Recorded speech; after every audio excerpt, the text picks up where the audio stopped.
መንግስት አምላክ ንከምዚኦም ዝበሉ ያመቆልዑ ናባይ ይምጹ ሕደግዎም ኣይትኸልክልዎም ጸሎት ገብር ጸሎት እንዳገበረ ከሎ እትፍታ ካንሸሎ ዝነበረ ቀልቢ ትኺል መጽዩ ናይቲ ጸሎት ዝገብር ዘሎ ምግቢ ብልዕብል ዓቢልዋ ሽዑቲ ጠሚ ዝነበረ ብዘይ ጸሎት ዝበልዕ ዘሎ ሰሓቅ ሞይቱ ዋይ ናይዚ ጸሎት ሲ ፍሊቲ ቀልቢ ጸዊዓን መግብኻ ተብልዕ ጸሎት ገይሩስ ኣብ ክንዲ እግዚአብሔር ዝባረኸሉስ ከልቢ መጽይስ በልዕሉ ቋ ጸሎት ኣይገበርኩ ኣነ ግን ጸሎት ከይገበርኩ ብልዕብል ዓቢለ በቃ ጸጊበ ንሱ ግን ባዕሉ ጸሎት ክገብር መግቢ በልዐ በቃ ሕጂ ዝኹሉ ደኺሙ እዩ መግብኻ የብሉን ኢሉ ይስሐቅ መላ ሰብነትና ብትምህርተ መስቀል ጌርና ንመሳቅሎ በስመ አብ ወወልድ ወመንፈስ ቅዱስ አሐዱ አምላክ ብስም እግዚአብሔር አቦን ወድን መንፈስ ቅዱስን ሓደ አምላክ በስመ አብ ወወልድ ወመንፈስ ቅዱስ አሐዱ አምላክ ናይት ፍጹም ዝኾነ ሰላማዊ መድኃኔ ዓለም ኢየሱስ ክርስቶስ ፍጹም ሰላሙ ምስ ኩላኩም ይኹን ኣብ ኩሉ ኩርናዓት ዓለም እትርከቡ ፍቑራት ምጭዋት ህፃናት ደቅና ከመይ ቀኒኹም እግዚአብሔር አምላኽና ባሪኹን ቀዲሱን ነዛ ዕለት እዚኣ ስለ ዝሃበና ስለ ኩሉ ውህበታቱ እግዚአብሔር አምላኽና ዝኸበረን ዝተመስገነን ይኹን በኣር ሎሙ ድማ ህፃናት ደቅና ንምሃሮ ኣርእስቲ ትምህርትና ህፃናት ቅድሚ መግቢ ብምጋብና እንታይ ክንገብር ከም ዘለና ክንመሃር ኢና እግዚአብሔር አምላኽና ምስጢሩ ጥበቡ የብርሃልና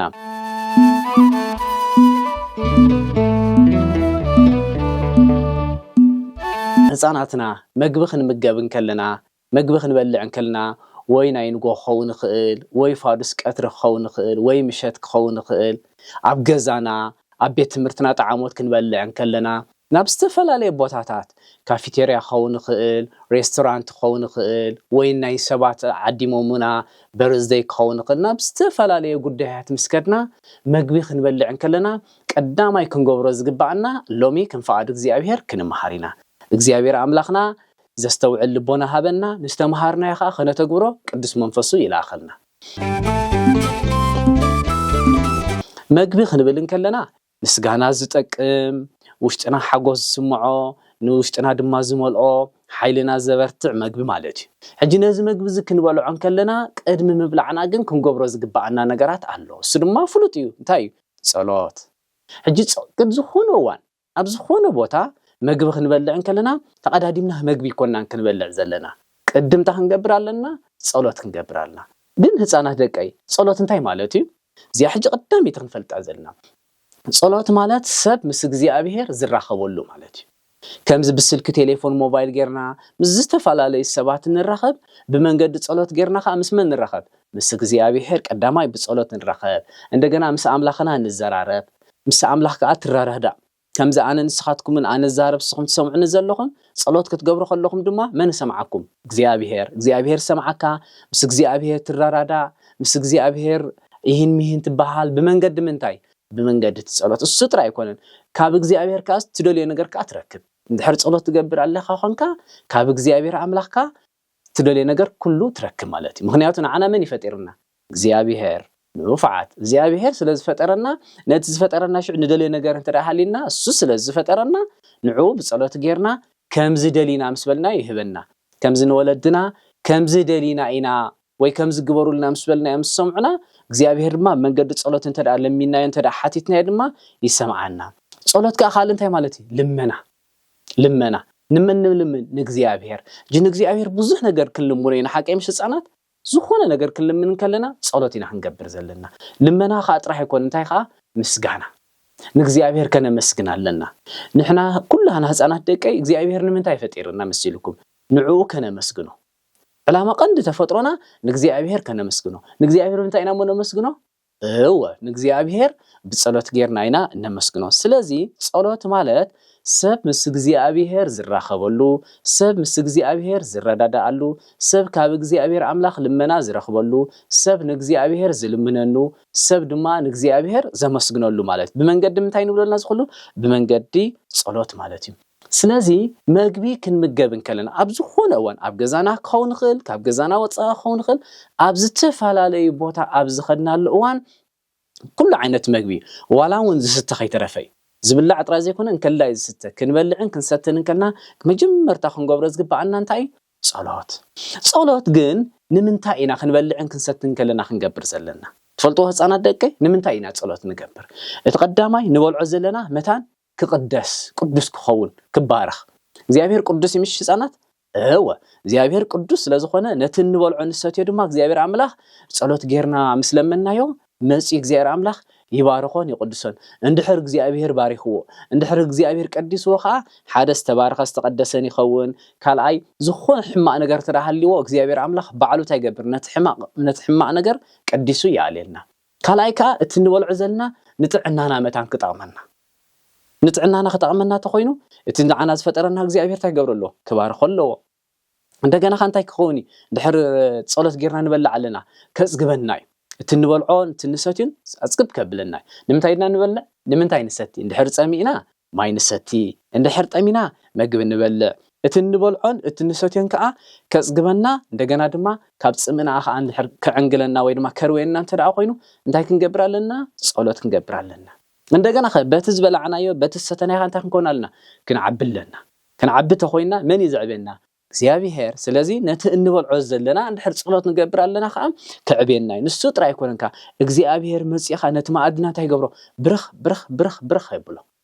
እግዚአብሔር ክባርኸካ ደስ ብለካ ይምሽ ምሽ ትምህርቲ ክንከይድ ከለና ባባ ማማ ይባርኹና ይምሽ ሓቀይ ይምርቑና ካው ብዝበለጽኻ እግዚአብሔር እንድሕር መግብ ክንበልዕ ከለና ጸሎት ንገብር ኣለና ንዓና ይባርኸናን ይቅድሰናን ነቲ መግብ ድማ ይባርኾን ይቅድሰን ማለት እዩ ሽዑ ኸ ነቲ እግዚአብሔር ዝሃበና መግብ ኸ ጸሎት ንገብር ከለና እንታይ ይጠቅመና ኣሎ ነቲ እግዚአብሔር ዝሃበና መግቢ ነመስግኖ ኣለና እግዚአብሔር አምላኽ አቦይ ዝብላዕን ስተን ሂብካና ኢኻ ኢልና ነመስግኖ ጻናት ደቀይ ትርድዎ ኣለኹምሽ መግብ ክንበልዕን ከለና መስተ ክንሰትን ከለና መስተ ማለት ታይ ማለት ዝተፈላለዩ ዓይነት ጁስ ክኸውን ይኽእል ማይ ክኸውን ይኽእል ዝተፈላለዩ ዓይነት መስተ ዝበሃል ክንሰትን ከለና መጀመርታ ክንገብሮ ዝግባአና ጸሎት ከመይ ኢልና ግን ጸሎት ከነብጽሕ ዘለና እንጂ after መግቢ ክንበልዕን ከለና ወይ ድማ መስተ ክንሰት ከለና ከመይ ኢልና ኢና ጸሎት ክንገብር ዘለና መጀመርታ ንጹር ምሽ ሓቀይ ክንመገብ ተዳ ኮይና እዳውና ክንሕጸብ ኣለና ምክንያቱ ታዋስያን ጀርምስ ዝተፈላለዩ ነገር እንጥዕናና መታን ከይጎድኡና ንጽህና ጽሩያት ኮይና እዳውና ክልቲኡ እዳውና ብዝግባእ ተሓጺብና after ማዕድ ንበልዓላ ኩሉ ስራሕና ዕዮና ወዲና ክንበልዕ ምስበልና ተሓጺብና መጺና ኮፍ ንብል ሽዑ after ፊት ማዕዲ ወይ ድማ after ቅድሚ ማዕዲ ኮፍ ኢልና ተቀሚጥና ሽዑ ጸሎት ክንገብርና ሕጂ ጸሎት ክልተ ዓይነት ይዘሎ ዘም ደቀይ ክልተ ዓይነት ጸሎት ሓደ በይንኻ ተብጽሐሎ ካልኣይ ከዓ ምስ ካልኦት ኮንካ ተብጽሐሎ ሕጂ ምስ ፋሚሊ ምስ ስድራ ቤትና ተኣኪብና ጸሎት ክንገብርን ከለና ወይ መግቢ ክንበልዕን ከለና እንድሕር ባባሊ ባባይ ጸሎት ዝገብረና በስመ አብ ወወልድ ወመንፈስ ቅዱስ አሐዱ አምላክ ኢሉ ጀሚሩ ምስ ባረኸ ሽዑ አቡነ ዘበሰማያት ወይ ድማ ኣብ ሰማይ ተነብር አቦና ንድገም ምስበለና ንደግሞ እዚ ሕጂ እንታይ ምስ ብዙሓት ኮንካ ዝግበር ጸሎት ማማ ንበይና እንድሕር መግቢ ሂባትና ወይ ድማ ኣብ ትምህርቲ ኸይድና ከዓ ንሕና ጣዕሞትና ክንበልዕ ከለና በይና ኮፍ ኢልና እንድሕር አሊና ከዓ እንታይ ንገብር በስመ አብ ወወልድ ወመንፈስ ቅዱስ አሐዱ አምላክ ኢልና ቅድም ነመሳቀል ሽዑ እንታይ ንገብር أبا خلنا تمرت مسكت كمزي أجرنا أبونا السماوات يتقدس اسمك تمسع منقستك ويكون فقعدك بكما بالسماي ويدما السماي تنبر أبونا اسمك يتقدس منقستك تمسع فقعدك خمت أب سماي كمونا مدري خون دابلنا نتاج صلاة مسناي جبريل سلام تاتبل بمد تانتين جبر نفسها شعور نسود مسبلنا أنت رأم السدرانا ويدما مسعبيت خوينا نمجبتر أهلنا تاني جبر بارخلنا نولا كافتا انجرا ويد ما خفت بستباني واي كاب زخونه مغبي قريسهم يهبونا خباشو انتي نغبر نتازهاونا اب سلسته قريسنا بسم اب وولد ومنفس قدس لنا سلستين قدم نبلعن شعو مس بلعنا اتزبار خلنا سك بلع مس جمره شعو مس خوينا نبلع اندحر بيننا خوينا انتي نغبر ناتنا بيات ما قد مستوهبتنا مغبي ጸሎት ጌርና አሁን ዘብ ስማያት መስወዳና ካፍታ ማአዲ ወይ ድማ ካፍታ እንጀራ ቁርሳ ቢልና ሰለስተ ግዜ ብልዕብል ዓቢና ሙሉ መግቢ ንበልዕ ከለና ካለ ስራሕ ወላ ሓንታ አይደልኒ ምክንያቱ ክንበልዕን ከለና ስላሴ ባሪኾሞ እግዚአብሔር ባሪኽዎ ስለዘሎ ከምዚ አይሊ ዝሕልወና እግዚአብሔር ክንበልዕ ከለና ምክንያቱ ለሚና እንዲና ጸሎት ጌርና ምሽ ባርኮ እግዚአብሔር ሓልወና ኢልና ስለዝለመናዮ ስቂሉ እግዚአብሔር አምላካ ይሕልወና ካለ ስራሕ ዝኾነ አክቲቪቲ አይደልኒ ሽዑ ንበልዕ ምስበል ዓና ምጸገብና ካሽ እንታይ ንገብር ታ መጀመርታ ዝገበርና ያ ጸሎት ጋር ንደግማ ስለምንታይ እግዚአብሔር አምላኽ نتي مجبي قريبو سلاز بارخلنا بلعنا سلاز صقبنا ستينا سلاز صقبنا نملاكا انتايلنا نمسكنو زايدنا خمين نقبر تمرت مسقال شو انتاي نقبر اب سماي تنبر ابونا سمكا يقدس نابلنا خا نمسكنو شو እግዚአብሔር عزيز فتونا عزيز فكرنا حجي ابزي اخر رزع زي بلنا دحر مجب بلعنا ጸሎት እንገብሮን ቀድመ መግብ ብልዓና ጸሎት እንገብሮ እንታይ ይዝጠቅመና ዝብል ግን ክርሰዕ ብልና ታይልና ያልና ይርና አንተ ወይ እግዚአብሔር ነቲ እንበልዖ خبارخ ንዓና خبارخنا ንዓና ከቅድሰና ነቲ መግብና ከቅድሶ ጥዑም ዝኾነ መግብ ክንበልዕ ብዙሓት ሰባት መግቢ ጸሎት ገይሮም ዘይበልዑ ብዙሕ ሓሙዮም ንሕና ከይና ሓምም ተዳ ኮይና ጥዑይ ጥዕና ክንረክብ ተዳ ኮይና ልዕሉ ኩሉ ኸ እቲ እንበልዖ ዘለና ኸ እግዚአብሔር መፂ ብርኽ ከብሎ ተዳ ኮይኑ ጸሎት ገብረልና ሕጂ ናይ መወዳእታ ሓንቲ ዛንታ ክነግረኩም እየ زازانتان أنا يمتى أخنقركم صلوت غيرو زبلعن صلوت غيرو زي يبلعن سب زقاطهم كنقرك حاد اوانيو كل تعرخ نيرو حجزهم كل تعرخ قافتي زنبرو بوتا نابكال بوتا بمغشا بأقرم يقعسو قاتر صحي سلازنبرت صحي بتاع برتعتهم نوح ساعات يم تقعسو ازيم دخيمهم دحرخ اندي يقعز يشعو نفط عداتهم اجي نفط عد مساتو افت زاتو عدي ناب حدا غزام ساتو تغاش تماغاش سلازخونو نوح سلاتغعزو توانا غزا تقبلو ريوم ابقصم رحاص ريو دخام سرع كوفوليلو اغروم زحصبو ما يقربو دخينكم عليكم اغروكم تحصبيلو اغروكم زحصبو غيرو شعو طميم سلازنبرو نوح غزا سلاتغعزو مغب قريبلو نناتون بياتي تواهيبو جاب سدرانا خون كله بحساب نمجمش زين كن اغاش كوين ميلم نناتهم مغب قريبلهم تي وانا غزا شعنا ناتهم مغم سحازو حدا طميس لازم كلتيهم طميم منياتو نوح غزيم تغعيزم حدا عينت غزيم تغعيزم بحساب يمصيو اتا حدا كن امنا طميس لازنبره تاغيرو بسم ام كيبله صلوت كيغبره بلع بهبل انت خوين طمي اتا حدا كن تاي طمي لو حدا كمان اكو ازي كمان طمي زلس سكن تاغير نت ما ادم استقربلو بسم اب وولد ومنفس قدوس حدا املاك يل كمزي ايلو رؤس دفا ابيل عونه زبس سمايات يتقدس مكيلو صلوت كغبر جميرو حجفت زلو وفت زمصو غزا حدا خلب نيرو افت غزا حجي تغزا خمز حجي نحنا نقمط صبو غزا خوم يكون نيرو ناي قدن غزا انت يسرح نيرو مسيلكم هدمو يزبحال امن مش يدردر ويد ما ابرس رأس امن مش غبرو بالعله خا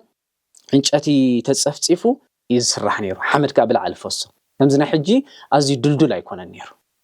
حجي كلتيهم كوف فيلم اتحاد صلوت كيغبر سو يلبلع اتحاد ግን ጸሎት ገብር ጸሎት እንዳገበረ ከሎ እትፍታ خنشሎ ዝነበረ ቀልብ ትኺል መጽዩ ናይቲ ጸሎት ዝገብር ዘሎ መግቢ ብልዕብል ዓቢልዋ ሽዑቲ ጠሚ ዝነበረ በዘይ ጸሎት ዝበልዕ ዘሎ ሰሓቅ ሞይት ዋይ ናይ ጸሎት ሲ ፍሊቲ ቀልብ ጸዊዓን መግቢ ከተብልዕ ጸሎት ገይሩስ ሳብ ክንድ እግዚአብሔር ዝባረከሉስ ቀልብ መጽስ በልዕሉ ዋ እንኳ ጸሎት አይገበርኩ